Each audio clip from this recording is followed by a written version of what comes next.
A local activist who was unlike any other, Reverend Davette Turk, has died at the age of 87 after a long battle with dementia.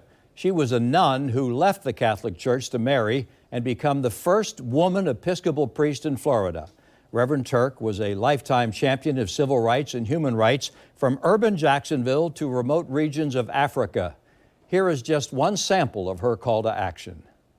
Muslims, Christians, and Jews have prayed to the one Father and God in heaven and have said, let us do something together that can start like a spark in this city and certainly light the nation.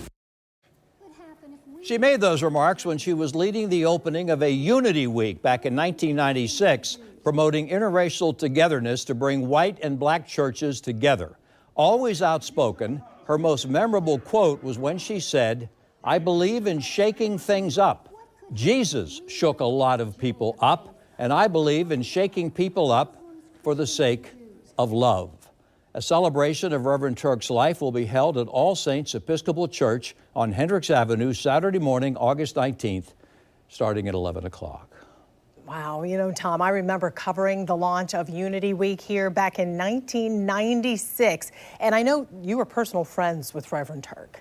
Yes, Joy. Mother Davette, as I called her, and her husband, Richard, who was also an Episcopal priest, were family friends to my wife, Gina, and me for many years. We were blessed to have known them both.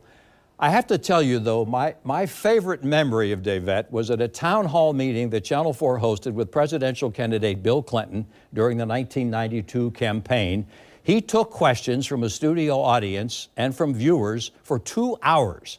When the broadcast was over, our engineers were helping Mr. Clinton out of his wired-up microphone and earpiece. He had one arm up in the air, his coat was half off, he was covered with perspiration, when Reverend Turk just walked right up to him and asked him a question about his views of nuclear disarmament, which, by the way, was not really a big issue in 1992. It was the economy. And he immediately engaged her in conversation about nuclear weapons like he'd been waiting his whole life to answer her question. That was Davette Turk, Joy, in a single moment.